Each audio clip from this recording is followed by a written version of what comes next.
Selamat siang para netizen dimanapun kita berada, salam inspirasi bagi kita semua. Ini agak menarik juga ternyata ya. Zulhas sebut ya koalisi besar di bawah orkestrasi komando Jokowi. Ini kan sudah jelas begitu kan, siapa yang membuat. Padahal Pak Jokowi sudah mengatakan tidak mau ikut-ikutan masalah copras-capres sana sini begitu. Tahu-taunya koalisi besar berada di bawah ya orkestrasi komando Jokowi.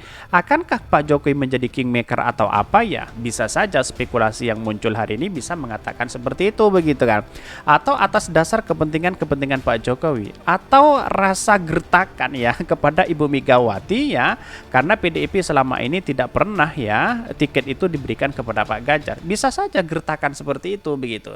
Tapi pada hakikatnya Ibu Megawati santai-santai aja. Toh pada hakikatnya ya bawahan itu tergantung atasan begitu. Kira-kira seperti itu begitu. Ini sangat menarik sekali begitu kan kalau kita berbicara tentang dunia politik hari ini begitu.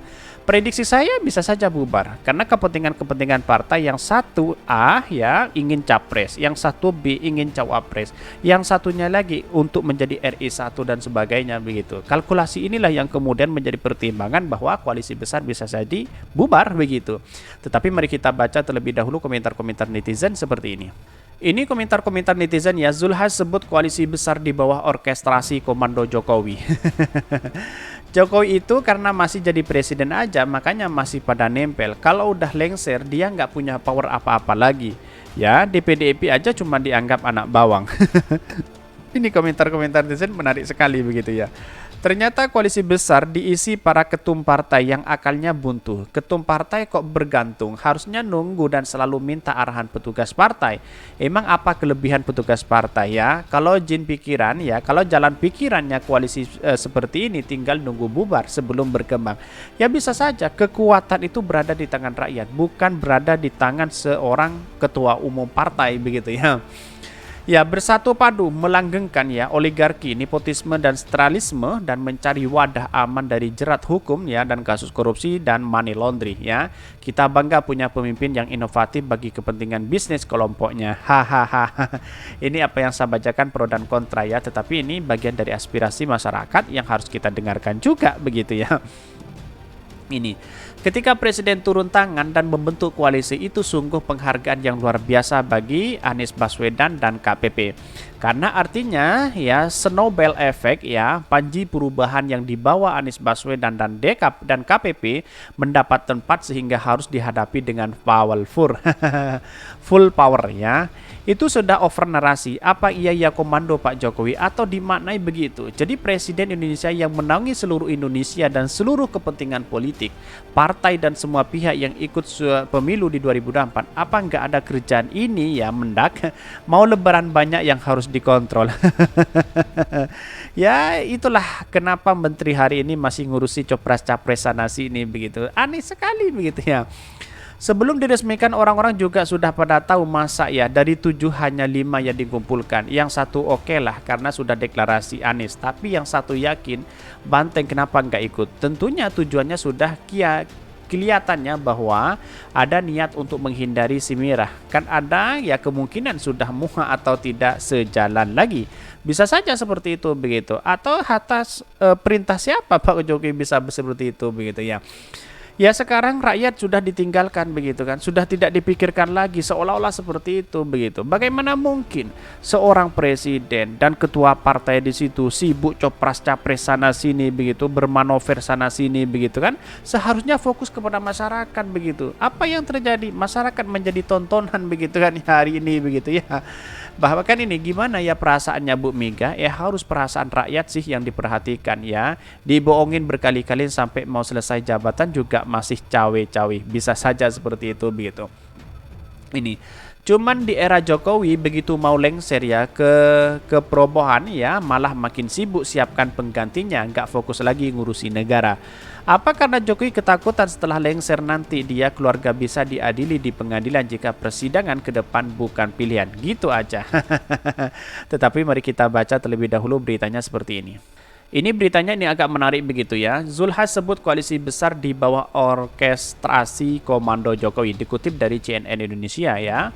Ketua Umum Partai Amanat Nasional PAN Zulkifli Hasan mengatakan bahwa wacana koalisi besar atau koalisi kebangsaan ya di Pilpres 2024 merupakan orkestrasi Presiden Joko Widodo. Kan sudah jelas di sini begitu.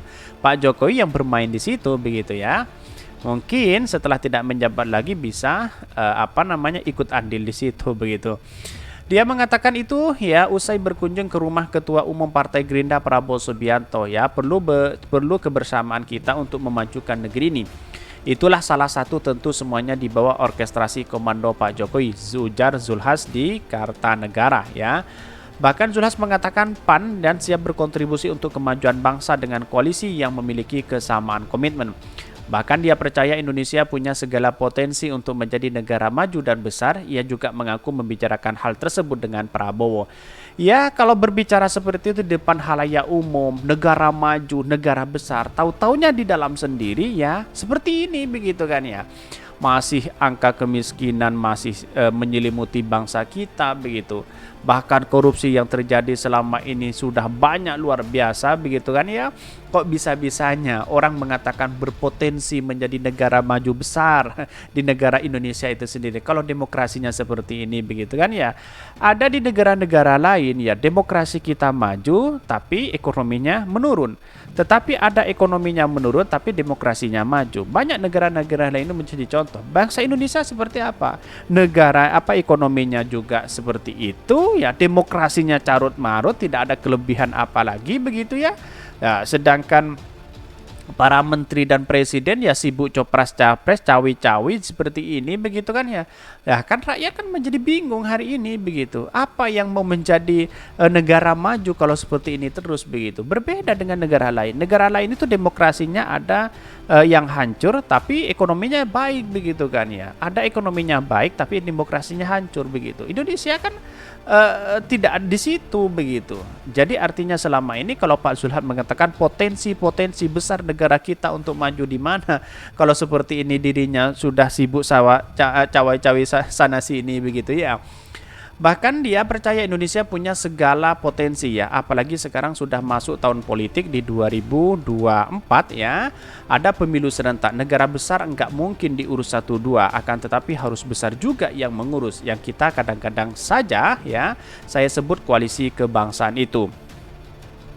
Zulhas mengatakan PAN juga siap menjalin komunikasi dengan partai-partai lainnya. Sementara itu, Sekjen PAN menjelaskan bahwa Presiden Jokowi adalah pembina bagi semua partai politik. Ya.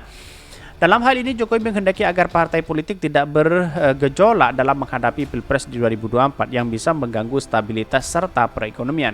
Meski begitu, Edi mengatakan bukan berarti Jokowi mendikte langkah-langkah partai politik. Partai-partai politik dalam hal ini ketua umum ya Parpol memiliki independensi untuk bisa menentukan arah perjuangan partai ke depan ya, kata Edi. Gerindra dan PAN sebenarnya berada dalam koalisi yang berbeda. Gerindra sudah membentuk koalisi bersama PKB untuk menghadapi Pilpres di 2024. Sementara PAN sudah berada satu payung dengan Golkar dan P3. Mereka telah membentuk koalisi perubahan.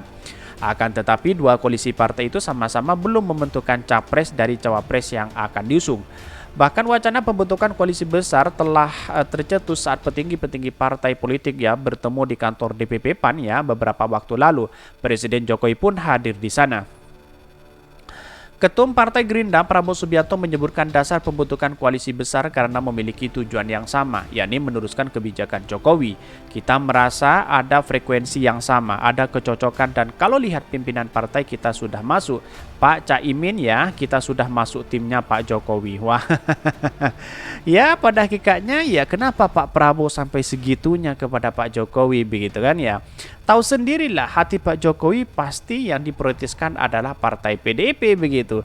Ini politik kita harus jelas begitu. Di luarnya saja ya pro terhadap Pak Prabowo bisa saja hatinya itu kepada partai politik. Pada ujung-ujungnya yang menjadi RI1 nanti yang disodorkan pasti dari PDIP. Bisa saja seperti itu kalau memang ini solid ya partai koalisi besar begitu atau jadi bubar begitu.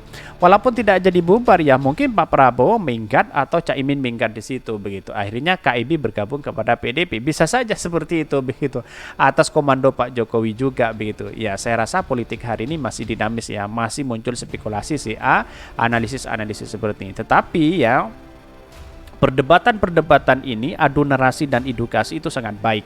Karena pada hakikatnya ya, dengan narasi-narasi seperti ini muncullah gagasan-gagasan yang baru begitu. Yang ada di tubuh partai, yang ada di Pak Jokowi, yang ada di partai PDP, apalagi di koalisi perubahan itu begitu kan. Narasi semakin kuat, strategi semakin ada yang nampak dalam strategi baru dalam dunia politik. Kira-kira seperti itu begitu. Mungkin itu yang kami sampaikan. Tonton terus channel Khodari Podcast hari ini karena ada berita-berita menarik dan viral setiap harinya. Salam para netizen, salam inspirasi bagi kita semua. Jangan lupa di subscribe channel YouTube Khodari Podcast Rakyat ini.